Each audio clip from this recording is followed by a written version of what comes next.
Welcome back to another episode of Musings podcast.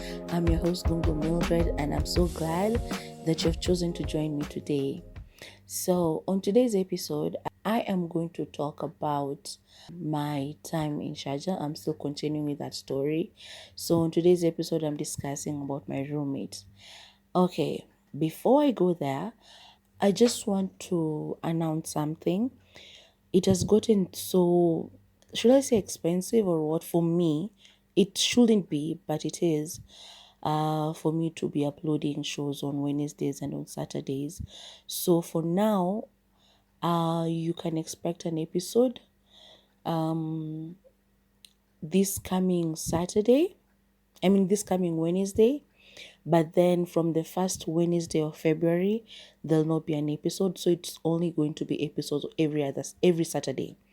So I can do that for now. And then I was thinking of doing something different for Wednesdays, but I'm still trying to think of what that should be and how I should run it.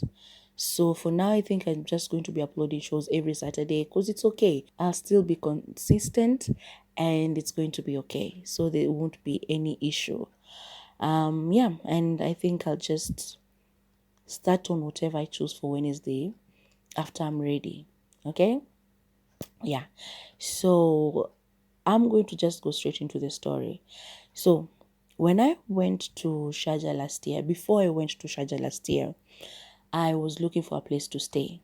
So the company that I was booking my visa with and my tickets and everything, these people were supposed to help me get up to my room because they said they were going to do everything for me. But then when it came to like the last week, like I was remaining with 1 week or just a few days for me to travel there. These guys, I asked them, so, okay, I've gotten everything, my visa, my tickets, everything is set. What about my room? And they're like, yeah, we cannot get a room. And actually, we don't even do rooms, blah, blah, blah, blah, blah, blah. And so many excuses. They even called me on, is it what? Something on Google. I don't know what it was, but they called me, just giving me excuses. And I was so pissed with them. I was so pissed with them. So pissed. Because I'm remaining with 1 week. I knew you were going to handle everything. And now the final week you're telling me no. So I said, okay, fine. I spoke to my friend who was helping me go there and we discussed it. And she had even offered to keep me in a hotel room for a night or two so that I can find a place. But I was like, that will be too expensive. And that amount for the hotel room is equivalent to a couple of nights in a, shared accommodation or something. So what I ended up doing was I went on Facebook and then looked up for the groups of people who are in the UAE. I found one and there, because I had been checking that group before. And this is an advice I could give anybody who wants to fly out of Kenya. Before you go to any country, just go on these socials and look up groups that are there, like Kenyan groups that are there. They might end up helping you. Just Google them. Search them and just check in the groups, just see how they handle things, how if they ever meet, if they ever have sessions where they just organize for Kenyans to meet and stuff like that before you go, so that you can know that you have a community over there. So what happened is that I went there and I looked for the group and I found one group, and then I sort of requested to join, and I was approved. And then I joined. I started checking how people are doing, how people are advertising things and stuff. And I saw that so many people are advertising houses and rooms and shared accommodations. I went over there and I saw how people are advertising for bed spaces and partitions and stuff like that. So I checked out the bed spaces and I was like, that is not for me. One, I'm an introvert. I cannot go and be sharing a room with 8 or 6 or 10 or I don't know how many other people. I was just not going to do that. I would have preferred to remain in Kenya. So I spoke to my friend and she agreed. Okay, so I called this friend of mine who's, And I put friend in quotes because he didn't help me much. He did help, yes, because he's the one who connected me with this agent, who helped me with my visa and my ticket and everything, and they were good with that, by the way. They just failed me at the last moment. But with everything else, I can recommend you to use them. I won't say who they are, but if you ever need to, you can ask me personally and I can help you. But yeah, so he started he had told me he was going to talk to a few people and help me get a room, but then again kama tu hao wengine pia akaniruka last moment.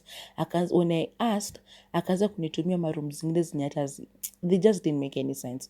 So I took matters into my own hands, went on Facebook, found these people who are like agents, and I put agents in quotes because they help you get the rooms and then you pay them a little something. Yeah, like they're like agents. I'll just call them agents because this one guy helped me a lot. So I reached out to him.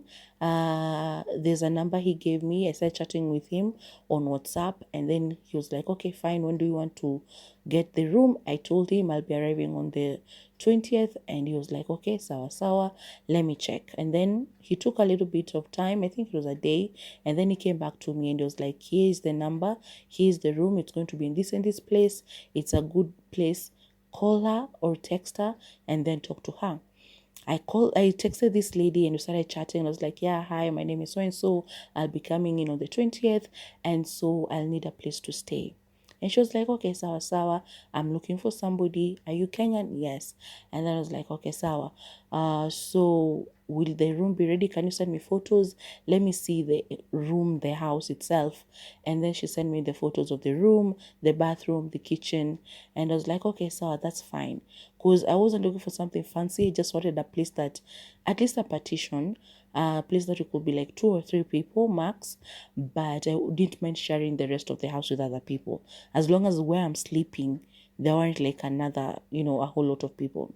So we agreed on the price and everything, and we're like, okay, fine. I'll be arriving on this day. Sawa sawa. She was like, okay, welcome. Everything will be ready. And before I forget, I asked her if it was going to be just the two of us in that room. And she said, yes, it's just you and me. I don't like living with a lot of people. I've been doing that before. I've changed. Now it's just me and one more person. And that's you. So when you come, it will just be the two of us. Are you sure? She told me yes. I asked, it's just going to be the two of us. She said yes. And I was like, okay. Kama ningejua kungekuwa na vituko zingine mbele, I would have cancelled, gone back to that guy and told him, yeah, not that room. I want another one. But she promised it was just going to be the two of us, and I was like, fine. So 20th of January 2024 arrives, and I leave Kenya in the morning, go to the airport, arrive in Sharjah airport. The transfer was amazing. Maybe I'll talk about all that in a different video. But I get to the hotel. She helped me because I called her from the airport. She directed me. I got into an Uber or a taxi, I'll say, because they don't have like Ubers. That Uber is not in the UAE. So I got into a taxi and I shared it with another Kenyan lady who we were in the same plane, which was good. Her name is V.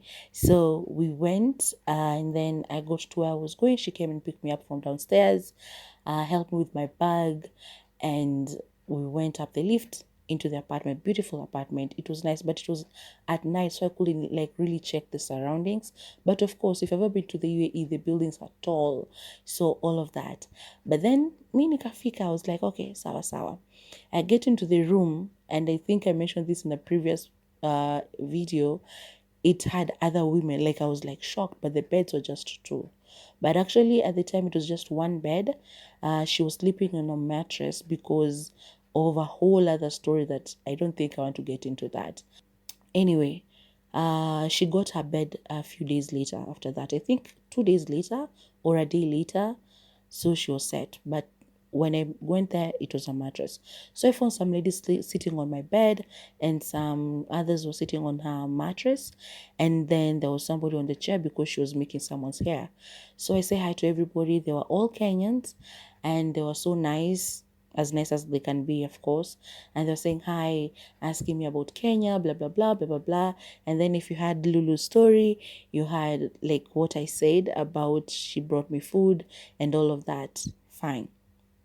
Now, problem comes after these ladies have left, because after I had eaten, I was just like, I'm so tired. I just need these people to leave so that I can take a shower, and sleep and just rest.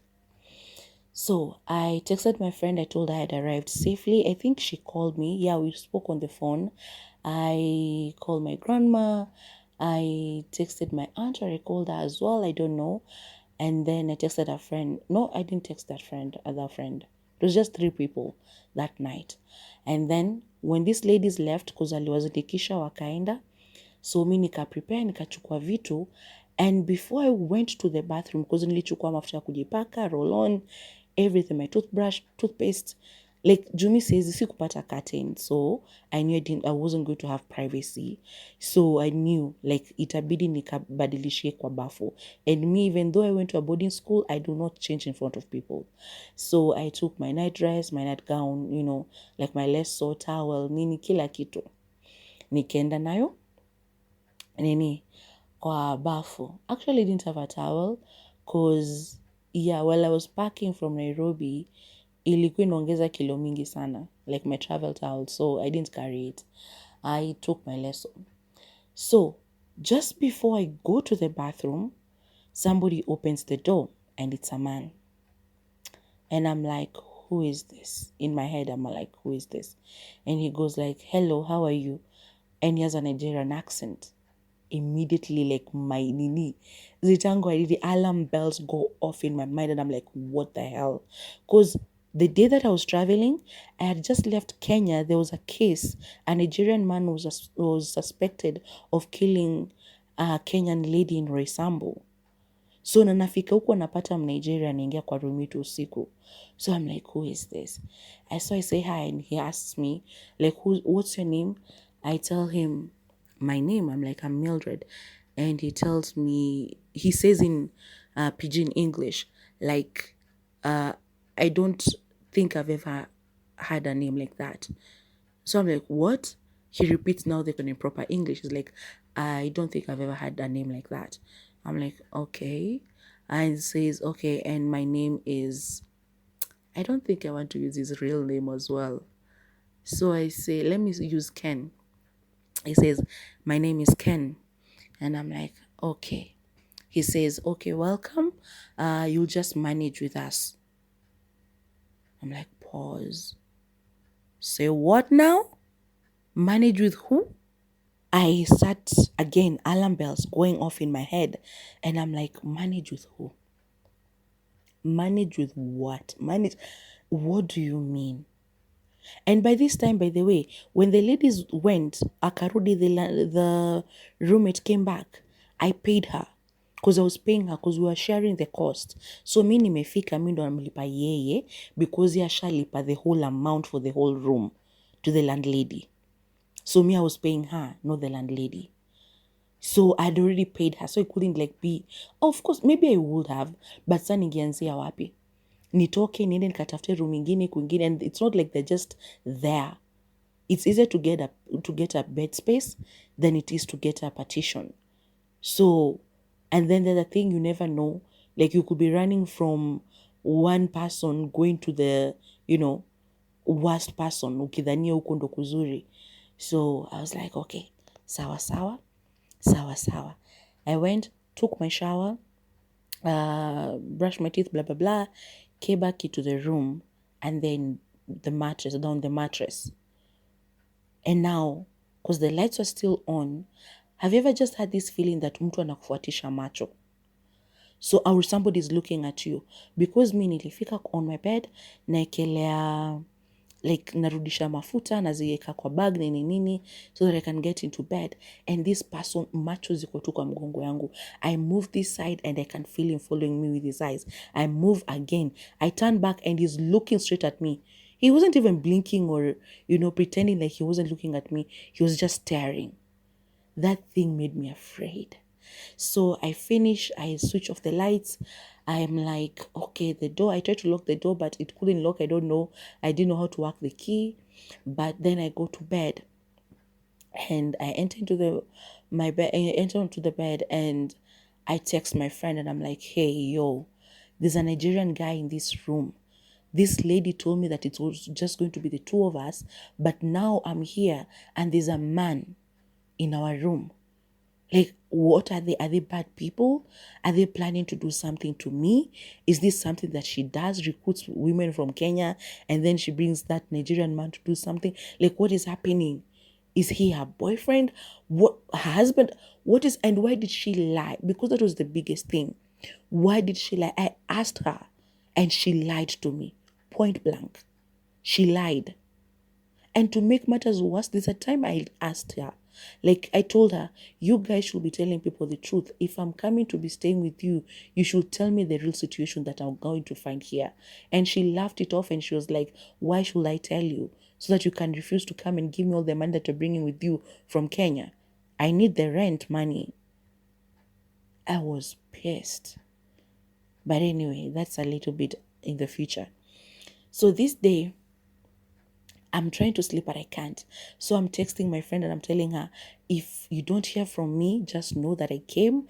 These guys can check my phone. Like you can check, the location is turned on. So like you can see how I traveled, blah, blah, blah, where I was, where I am. You can pinpoint. You can talk with the authorities. Like I was just like, talk to the authorities. They can tell you from the airport, because there are cameras all over this country. They can tell you where I went. They can tell you. So, and then I was also like, yeah, so I also texted my aunt and I told her the same. And then I told her, in the morning, just call me. Like, make sure you call me in the morning. Or like, was that the day I told her every 2 hours? I think I told her to call me every 2 hours twice. But that day I was like, just call me to just see if I'm okay. And then I tried to sleep, but I couldn't sleep, but I was tired. So eventually I was just like, God, kama umenitoa Kenya nikuje kuumiziwa hii country, ni sawa. Ni sawa. I'll just say, okay, that's what you had planned for me. But I really hope that that is not your plan. So whatever these people are planning, I hope that it's not something bad. So just take care of me as I go to sleep, because I'm too tired. I can't wait anymore to not fall asleep. I just want to sleep. So please, God, help me fall asleep and sleep peacefully. And so I did. I fell asleep. My friend called me. I think I woke up once. I answered and I told her I'm fine. And then I went back to sleep. I just wanted them to know that there are people who know where I am and that they are concerned. So I slept, but in the morning they called, they texted. I spoke to them all. I spoke to my grandmother properly and everything. So this guy, the next day, he woke up and he left.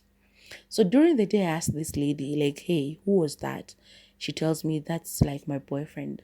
I'm like, so does he stay here or does he have his home? Akaniambia, kona kwake. Hata sijui, nikamwambia atarudi hapa tena. Ati, sijui, unajua tu, watu unajua tu vile wanakuanga. Sijui, unaweza muona tu hapa tena ama ukose. So sijui, but akona kwake. That was a lie. Like the number of times she lied to me.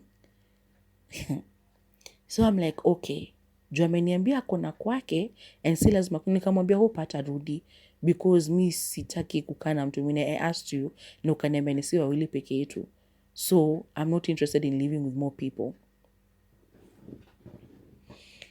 She tells me, usijali, hatarudi hapa, but tutaona, siwezi kudanganya juu huyu mtu ako tu na akili yake. Unaweza tukia tu tumemwona hapa mchana.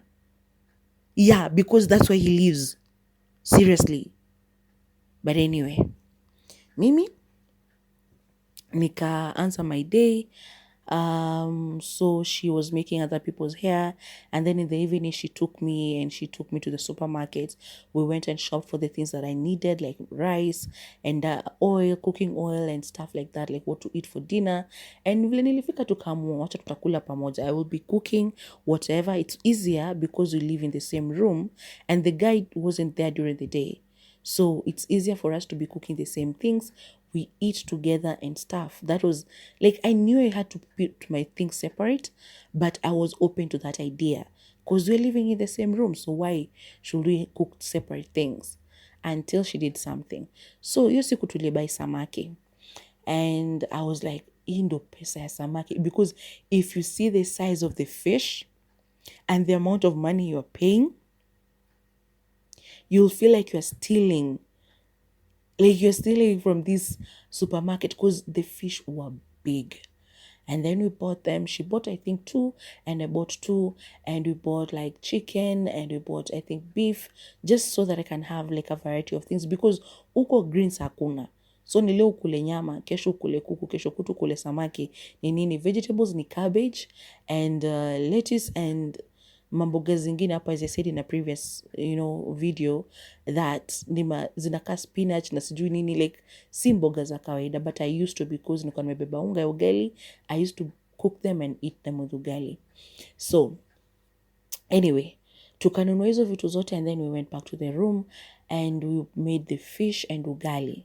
So she prepared the fish and I prepared the ugali, which it was good, but spices ya napenda sort of weren't my thing really. I don't like curry powder, but she loved it and she used to use a lot of it.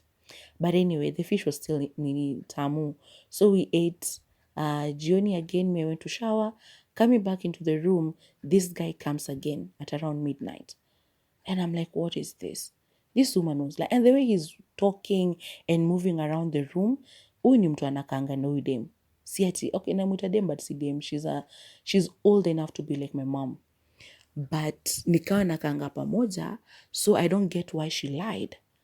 But then I'm still chatting with my friend and I'm telling her just what is happening.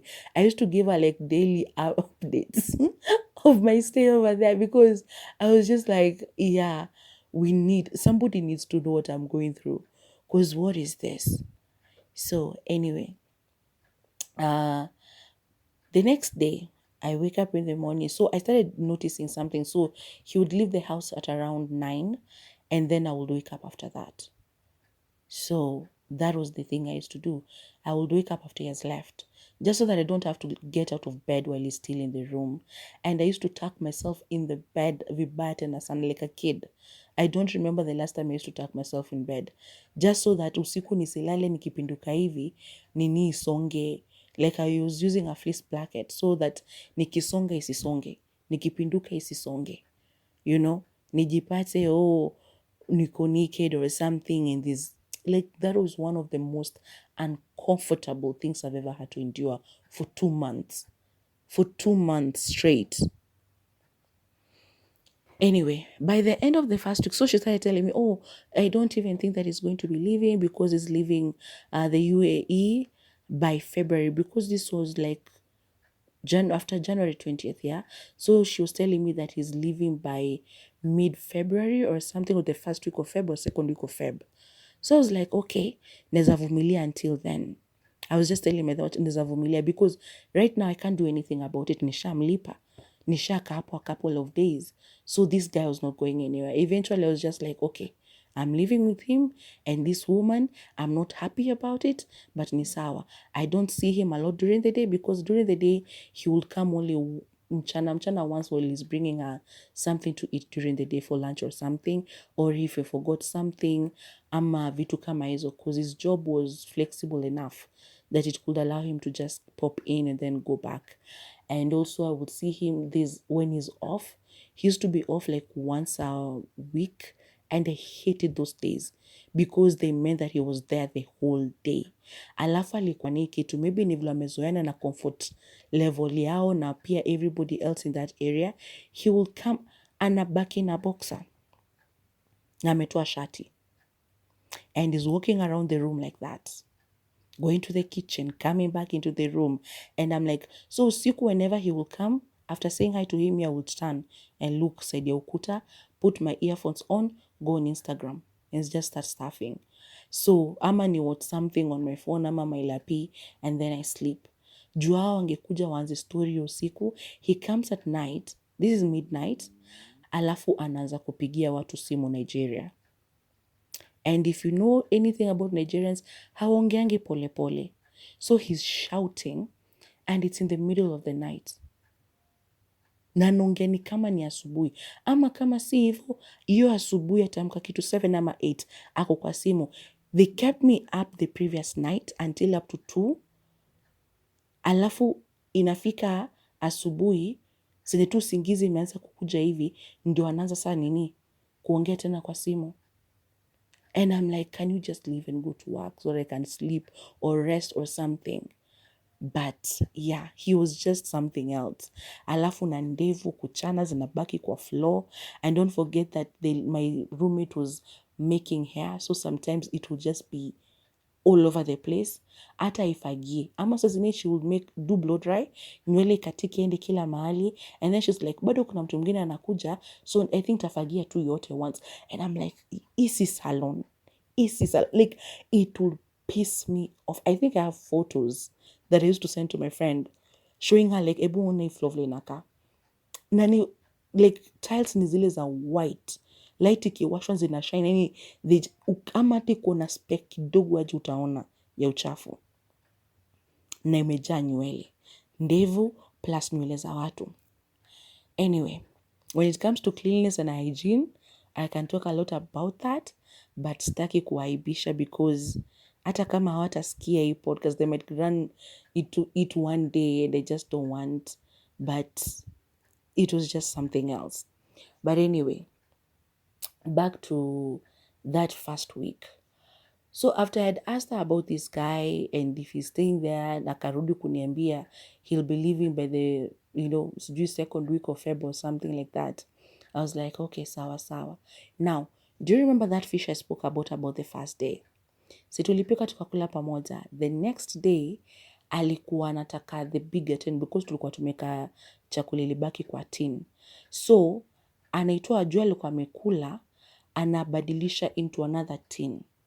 So juu tulipika, I think samaki yake moja yangu moja or something like that. So yenye ilikuwa imebaki kwa tini ilikuwa yangu, juu alikuwa amekula yake asubuhi or something.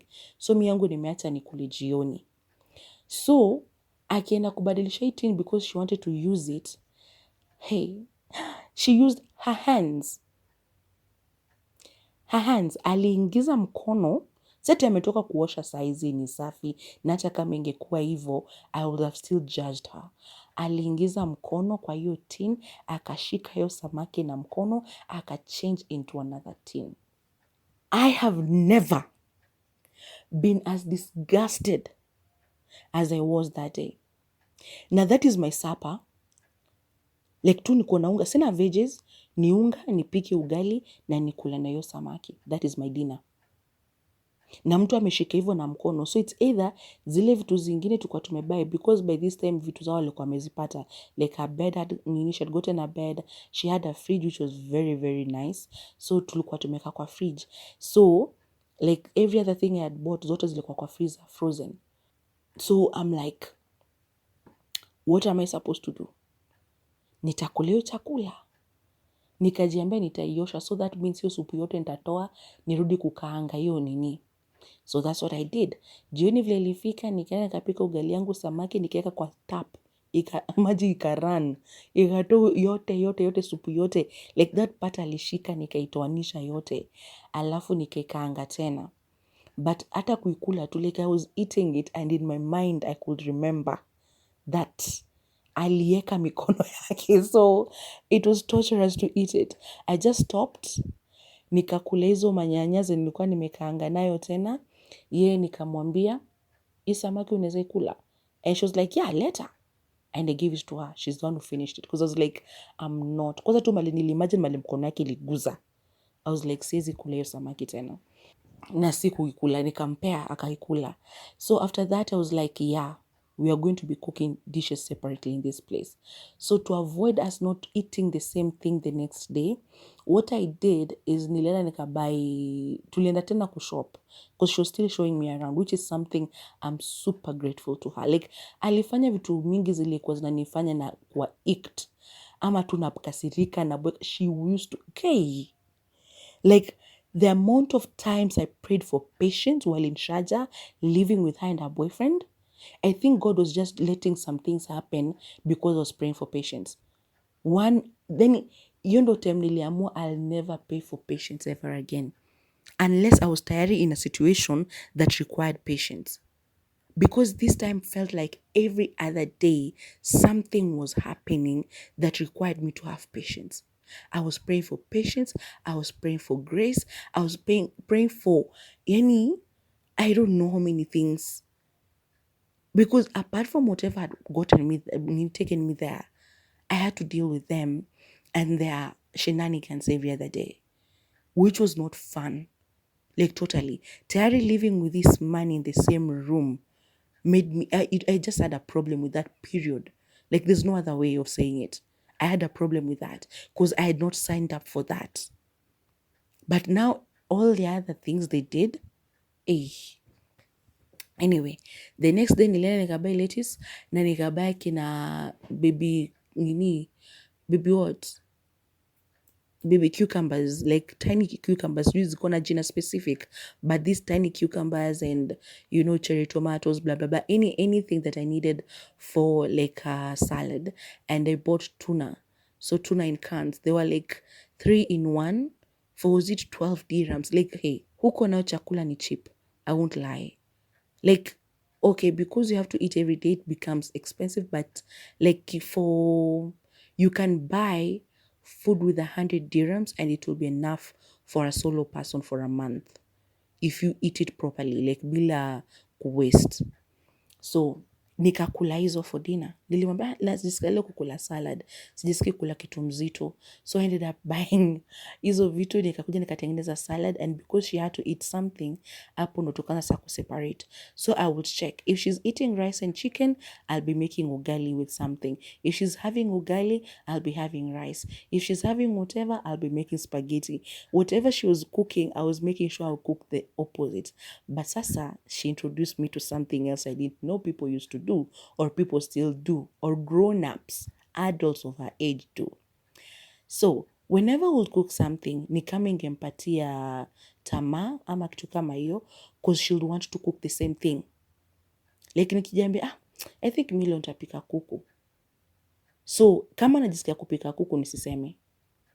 Hata kama I think tu niende nikainunue usiku na nikuje nipike. But kama tuko na supermarket na nichukue kuku nitapika, she will buy chicken. So imagine kuna pan hapo ndio tunatumia because niko natumia utensils zake. Anapika kuku yake amalize, alafu pia mimi nipikie. Aioshe hiyo pan, pia mimi nipike. It looks silly, I know, but we had to.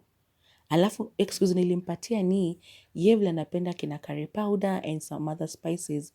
Mimi sizipendi hizo. May just love my food simple. Like a Toriko cube, naeka nyanya na nini, pilipili, chili, and I'm okay. So I even showed her chili flakes mzuri. So we used to buy that. Afu naambia mimi that I'm okay with. So yeah, eke makina curry powder, manini, chakula ikae orange, and she loved that. But sasa that is what ilimfanya she understood that atupiki pamoja. But basically whatever I cooked, she wanted. Nakumbuka kuna time, this one was funny. Nilikuwa nimetamani ngano. Because uko, for chapati, I used to eat these things. I've forgotten what they were called. But zinauzwa kwa packet and they are packed like 5. Ni za Wahindi, pa something. The name starts with P. I've forgotten what it's called, but I used to buy them. Alafu napika stew, nakula nazo. So yeye alikuwa hazipendi, but sa nilikuwa nimetumia tu ngano like tu kupika pancake kama kitu kaa hiyo. So nikaenda kwa nakumbuka tukizunguka from supermarket to supermarket nitafuta specific flour. So nikapata, because I was looking for a pancake mix, but nikapata. So kupata akasema, I think hata mimi niko na unga kama hiyo. Pia mimi I think nitapika pancake kesho. And I'm like, what? Tangu nikuja sijasikia ukimention unataka kupika pancake kama uko na unga ambao hujaipika. Because this wasn't even still in January. I think ilikuwa February ikienda hata kuisha. Ama mid-February. Like ilikuwa February ilikuwa imesonga. So nikasema tu okay, sawa. So we used to buy milk, and milk there is affordable as well. Guy, like nilikunywa maziwa huko. Huko kufikiria maziwa, hiyo pesa hakuna. Lakini huko I could afford milk. Imagine. Kuna hiyo walikuwa nauza like, was it 5 in 1? Ilikuwa affordable, like 10 dirhams for 5 packets of 5 liter. Yeah, 5 liter. No, 1 liter, sorry. So 5 packets of 1 liter milk. Yeah, for 10 dirham. So tulikuwa tunainunua pamoja. Yeah, 5 dirham, mimi 5 dirham. Ama was it 6? I think zilikuwa 6. Because alikuwa natumia zake na mimi zangu. I think they were 6. Anyway, it was something like that, but tulikuwa tunabai hivyo, so kila siku maziwa, so tukachukua maziwa, tukachukua hiyo unga, mafuta nilikuwa nayo, and I was like, okay fine, because I had bought honey which was also cheap. Like cheap, if you have a good job over there, it was cheap. So you cannot compare the price with Kenya. Like you price nilikuwa nanunua nayo honey there, you can't compare it with the price you buy honey with here in Kenya. So nikachukua hizo vitu zote and I went back to the room. The next day nikaamka, I was happy about it. I decided, okay, I'll make pancakes. So nikapika pancakes asubuhi, na pia akaamua nini, pia anapika pancakes. I'm telling you. Mi nilikuja kwa room nikaanza kukula pancakes zangu na chai. Yeye akaenda kupika vitu zingine hapo wewe. Did she make them the first time nilipika ama alipika the second time I made them? I'm not so sure. But she made something that looked like pancake, but it wasn't pancake. Ni kama alieka mayai, sijui packet mzima, like ile ya 5 eggs. Sijui kama alieka zote, ama alitumia ngapi. Because nilienda kitchen nikapata like hiyo kitu yenye mayai kuja nazo zile za 5. Niliona kitu kaa hiyo. So sikujua kama alieka mayai zote, ama what happened, because sikuona hizo mayai zilibaki. And then I just don't know how she made them, because mi nilikuwa nishatoka kitchen. But she came and tried to eat them, she couldn't. They were unedible.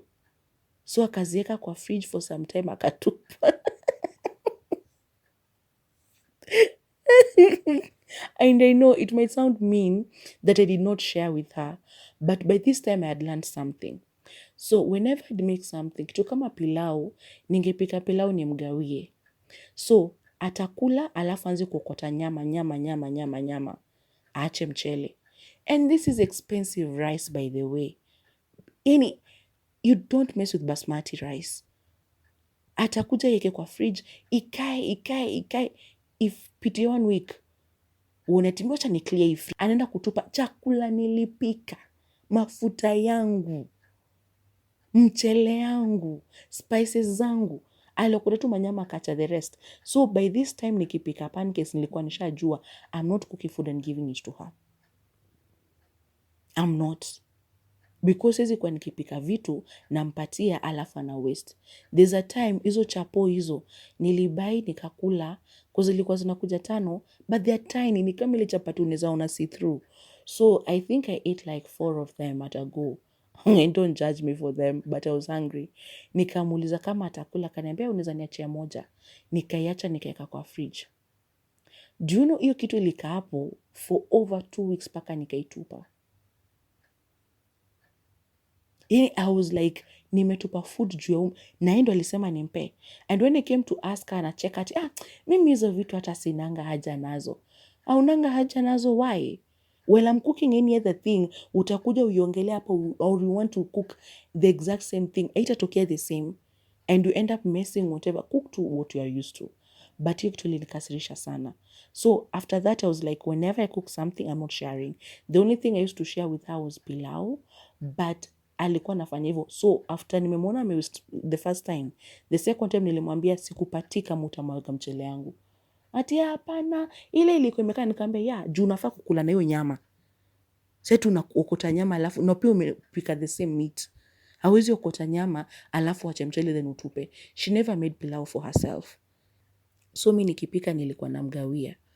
But after the first time nilimwona amefanya hivyo mchele, nikakuja nikatupa that chapati whatever, nilikuwa na make sure namwambia kama nakupea unakula yote sahi. You're not going to throw away my food. Ama atakula sema hata nimekula sapa, acha niache nitaikula kesho. Kesho I will be with her like hiyo food lazima ukule, and I'd make sure ameikula because we don't waste food.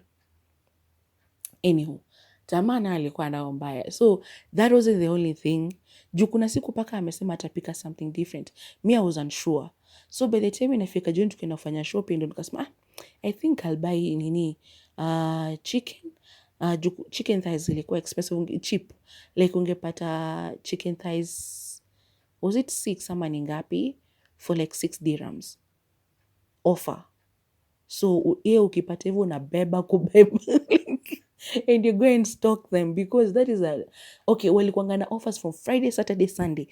Those are the best days to shop. Juu utaenda upate kitu hata na 2, 3, 4, 5 dirhams. Kama hizo kuku, hizo pieces sita, chicken thighs for 6 dirhams, unaweza beba kadhaa hiyo time. Unakuja unaweka hapo, ndo unapata sijui nyanya ziko na offer, wanauza nyanya sijui ngapi package ni 1 dirham. Nani seriously unabeba kubeba. So this time tumeingia super because I'm still unsure. I'm like, should I eat a salad ama nikule nini exactly? And then I just decide, wacha tu nikule kuku because nilipata ziko na offer, nikasema wacha nichukue, I go and make them, then takula tena na tena. So nienda kuchukua hivi alafu najembe na nitakula na nini.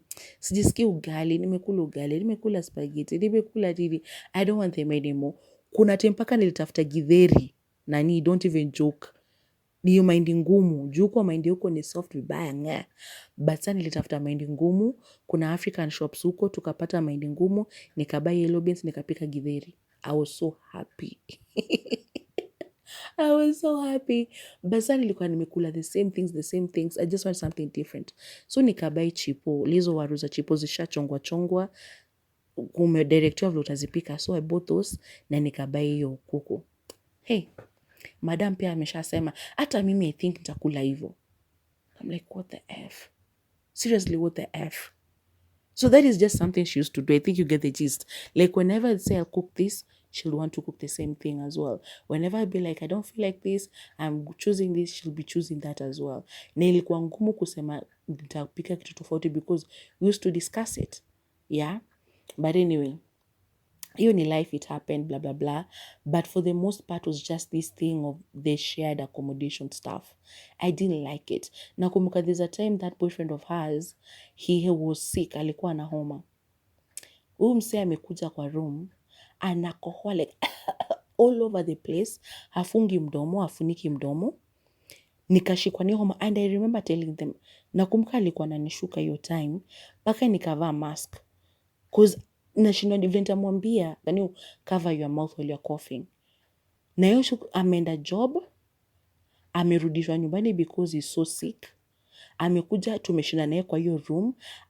That day I hated the fact that that lady had forced me into such circumstances. Na ukishafika huko tuna realize manyumba seti ziko rahisi kupata. So even moving, juu ningemwambia tu nirudishe pesa zangu na nihame, but unaanzia wapi? Hiyo moving peke yake, taxi kwenda hiyo nyumba ingine sijui iko wapi, juu saa hizi ni bags niko nazo kwenda to the other place. Tayari ushabuy food ziko kwa fridge, tena uanze kutoa ndio ubebane nazo uende hiyo side ingine. Maybe ufike huko upate hakuna fridge huko, so that means ama fridge huko ni communal, so mnashare fridge nyinyi wote. Hapo umeka kuku yako upate mtu alipika. Like what happens kwa bed space? Mtu atakuja chukua chakula yako achemsha akitoka job usiku. Wewe umeacha hapo ati for dinner the next day. Ukitoka job unapata hakuna. So I was lucky that this lady had, her own fridge, which was very, very good. But still, anyway, walinipitishia stress mingi. So hiyo time ya homa, hata after kuvaa mask, I still got, nilipata homa mbaya. Because also I use their public transport. The trains ziko na AC mbaya. Kwa room, these people usiku, okay, so most of the places, especially in the summer, wana require mwashe AC. But sasa mi nilienda time yenye jua haiko vile, hakuwa na joto mbaya hivyo. But at night it could sometimes get a little bit hot. So unapata anataka kuwasha AC. Na AC akiwasha inamaanisha dirisha zote zifungwe, alafu mko tu hapo ndani. So kwa hiyo baridi tu ni kama kwa kitube tu. So anakohoa hapo, huyo mwingine anakohoa, uko hapo ndani pia. You can just, and with my imagination, na imagine tu hiyo germs yote imejaa kwa hii room plus the AC, and I'm like, you are sick, why is the AC still on? Oh Jesus. Oh my God. I'm so grateful I was going through Nini at that time. Therapy. Because I will talk about these things during therapy, and my therapist was helping me out. Because I don't know how I would have survived it. So talking to my friend, talking to my grandmother, talking to my aunt, and talking to my therapist really used to help. Cause nakumbuka kuna time moja ilikuwa vile nilifika nikamwambia I usually have therapy on Tuesdays at 4 p.m. So 4 p.m. Kenyan time but 5 p.m. UAE time. And she was like, okay. And we start vizuri first Tuesday. Nakumbuka hata tulikuwa tumeenda kushop. Nikimwambia tu tuharakisha, anasema wewe tunafaa kuharakisha ndio uende therapy yako. Tukazunguka tukafika kwa nyumba on time. Nikaingia, yeye akatoka. And it was supposed to work. She used to give me the room hiyo time. Which was okay because yeye out wanashukia kwa hiyo room. Pesa wanamlipa. She doesn't share the money with me. So if I ask for just 1 hour every week to be by myself in the room, I didn't think that was a crazy thing to ask for. So this day, tumetoka, I don't know what had happened. Alikuwa ameanza tu issues zake. She used to get upset sometimes for no reason. So isikuwa amekasirika as usual. Amekuja ameanza kunonesha attitude for no reason. Sijamkosea. Namwongelesha hanijibu. Namuita hanijibu. And so I'm like, okay, sawa sawa. The next day, nikamwambia by the way, kumbuka niko na therapy leo 5. Akasema, I don't think she responded. She just kept quiet. Akatoka lakini around afternoon. But ikafika around 3 something amekuja. Na amekuja na mtu kumshuka. Mimi nabaki, mzee si anajua nafaa kukuwa na actually ilikuwa like 1 ama 2. Akuja akashuka mtu but akammaliza. So I was like, okay, Fuchs. So I'm going to be okay. Inafika 4. Mtu mwingine amekuja. Naangalia sana baki nikamwambia, so nakumbuka niko na therapy 5. Akanyamaza. Niko kwa bed, I'm on my laptop, but my mind is racing because my therapist used to send me a link and I joined the therapy with. So niko hapo and I'm like, okay, what will happen? Should I ask her again? Should I tell her? Nini? Then yuko tu. Wanaendelea. Ameanza alikuwa anatengeneza dread. So anazitwist na baki hiyo dread itakuwa imeisha by hiyo time. Nikamwambia tena. She kept quiet again. Anaendelea. But uzuri, my therapist texted me, akaniambia, she'll not be able to make it in time because she's stuck in traffic. Hakuwa expect itakuwa mingi, alikuwa nadhani atakuwa home already, but she's stuck in traffic. And I was like, thank God. Nikamwambia, so for tomorrow, tuka-agree, sawa kesho, at like the next day, at 10 a.m. Was it 10 a.m. Kenyan time? No, I think it was 11 a.m. Dubai time, but 10 a.m. Kenyan time. So tuka-agree na therapist. But yeye sikumwambia hivyo, but I was just pissed with her. Because by this time, 5 ishafika. Bado ako na huyu. Alafu akaanza kukorofishana. Because this lady anataka kutengenezwa a certain way. And na huyu mwingine ndo asilipe pesa mingi. Na huyu mwingine anamwambia either way you'll still have to pay. So anasapia mimi ni msusi hapana, you cannot, she was Nigerian. So they started arguing. Alikuwa shamtengeneza huku nyuma.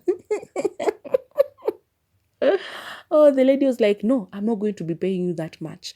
No. They started arguing. That lady left bila kumlipa. I was happy. I'm sorry, but I was happy. I was like, what?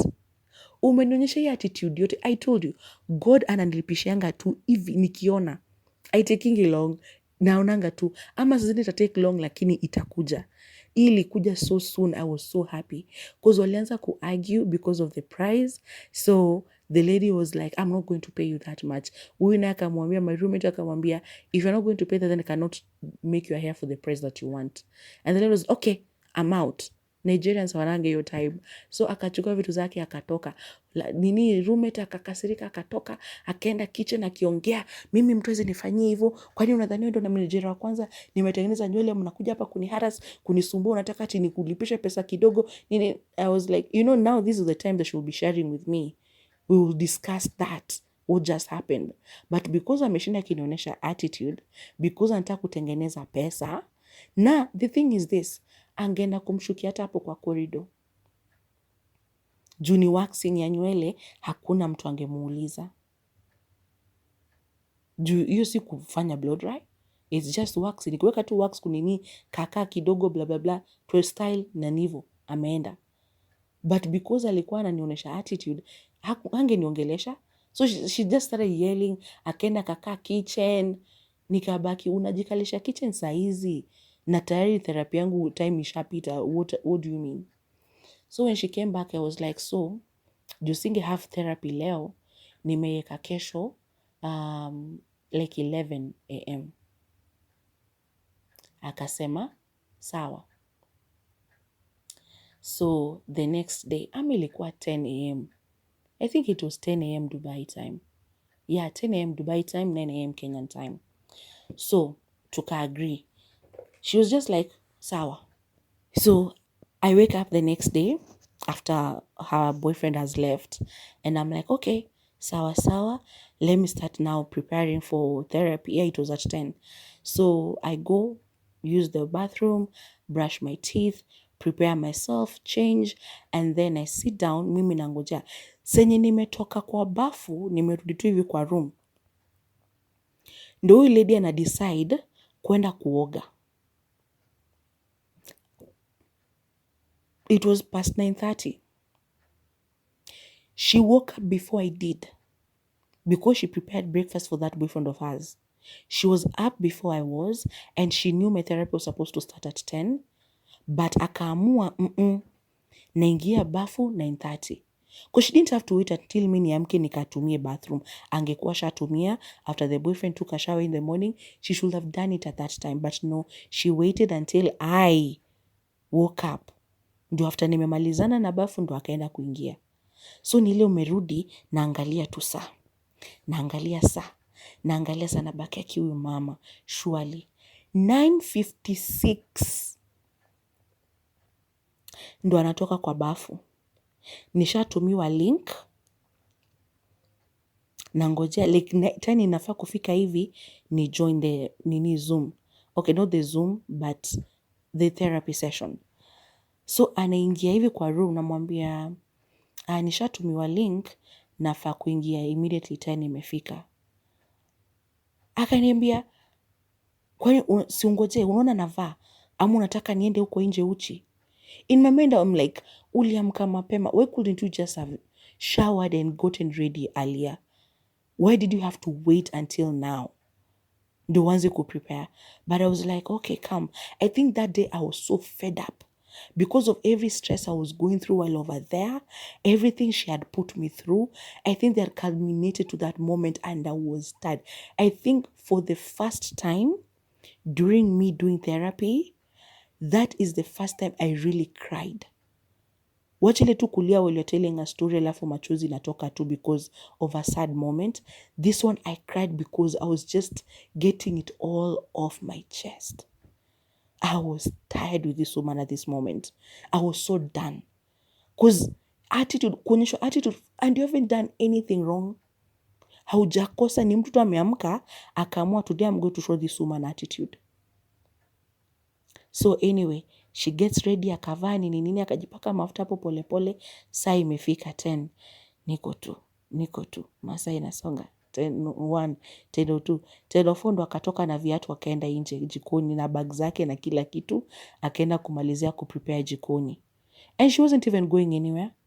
Juu alienda hapo, I had my therapy. Then, nikifungua mlango, nikienda jikoni sasa kutafuta kitu ya kukula, nampata yuko huko. So hii kuoga, haikuwa ati anaoga aende mahali. And she didn't even leave for the rest of that day. So I didn't know how to deal with her. I didn't know what to do. I didn't know what to say. Yani tuseme tu, mi alinipitishia changamoto. Changamoto mingi. Changamoto mob. But anyway, the bad things that she did aside, she also helped me a lot. Because tangu nifike huko, her welcoming, ye kunizungusha, like kuniambia hapa, ukitaka vitu cheap enda hapa, ukitaka vegetables cheap enda hapa, ukitaka like easy, you know, like beef na fish na chicken na nini cheap enda hapa, ukitaka any other thing cheap enda hapa. She showed me around, which was very, very good. And I don't think if I would have gotten another roommate, they would have gone out of their way to do what she did. She helped me a lot, and I'll forever be grateful to her. So yeah, like I know nakumbukanga ni vile tu mi ni binadamu, and as human beings we usually remember the bad things more than we should remember the good. But aside from the bad, aside from the headaches she gave me, aside from all the times I went like, what, like the actual what did you just do? Apart from those moments, she helped me a lot. And I'll forever, forever, forever be grateful. I respect her a lot. I respect her a lot. But kuna vitu zingine pia alikuwa anafanya ama anasema na mwangalia na baki. Hey, yeah, no. Juu kuna vitu angesema like unajua tu ni uongo. But then you can't argue with her because you weren't there. Ama tu kama hiyo time ya Lulu, after Lulu ameshikwa, the way she was retelling the story of what had happened ile siku alitandika Lulu. Every time she told that story, she told it differently. Inaongezwa aromat, inaongezwa Rico, inaongezwa nini, hizo curry powder alikuwa anapenda. Every time ilikuwa inaongezwa something. Alafu anasema, hata huyu sistangu, because when you go to the UAE, everybody from your country is your sister and your brother. So mimi ilikuwa hata, even ask my sister here, she was here. Alafu alikuwa na change sauti yake. Ina sound ndogo, like she's the victim. Even though I knew she wasn't the victim. But yeah, so hey, she took great care of me. I will say that. I will give that to her. She did. Ni vile tu vituko zingine zilikuwa too much. But anyway, I think next week I'll talk about my journey there and my journey back, and that's how I'll share how we said goodbye with her. But for now, I think I'm going to leave it at that because I think this has exceeded 1 hour of recording as well. I don't know why these stories have been so long, but yeah, I've recorded it for longer than an hour now, and I don't want to continue because itaendelea kuwa sana. So I'll just say like she was a good person, but she could also get so maddening, so infuriating. Like the number of times I prayed for patience, there were a lot because of what she did. So yeah, I'm going to leave it at that. I'll continue. I think I'll do the final story next Saturday, just to close it up with my story in Sharjah. There were other stories that, thinking about them, I really don't want to share them because zingine, isn't if nimekuwa nikishare there, you can share with people, but kuna zingine I feel like they're too personal, or hata kama ingekuwa ni mimi, even though I did them, I wouldn't want them aired out there, so I won't talk about them. So I think next weekend I'll just close by telling you my journey there and my journey back, and my last week being in Sharjah, because that one, hey, that one was crazy. That one was crazy. So I think I'll just close out January with that story. And then, as I said, from February, you'll be expecting just a story a week, one story per week. So, like on Saturdays. And then maybe in the future, I'll go back to doing Wednesday and Saturdays, but I'll think of something different for Wednesday because now I'm telling you stories of my life on either days. And I think I'll run out of stories before too long because, as I said, I don't have a social life at the moment, so I don't really leave the house. So I have to really minimize these stories so that I can have more episodes. Yeah. So yeah. Thank you for listening. If you have listened up to this moment, I'm so grateful to you. Thank you so much for supporting me. As I said before, najua views zimepunguka tena sana. While I was starting, the first video had 58 views. Nani. And then of late imekuwa 3, 4, and I'm like, where did the people go? Because even during the rest of last month, I was getting like even just 11 or 15 or 14 views, but saizi yake ama ni vile zimeanza kuwa ndefu sana. I'll try to regulate that, I don't know, but please listen, because I know unaweza tu music mix usikize, but you cannot support me, and you know me, surely. Come on, guys, please listen, okay? Remember to subscribe, and when you subscribe, come back and listen, because those two things go hand in hand, okay? Don't subscribe and never come back. Subscribe and always just endeavor to come back and listen. Yeah, so that's all I can say for today. Please comment, share, like, subscribe. Remember to hit the bell for notifications, and I'll catch you on the next one. Okay, bye bye now. Love you.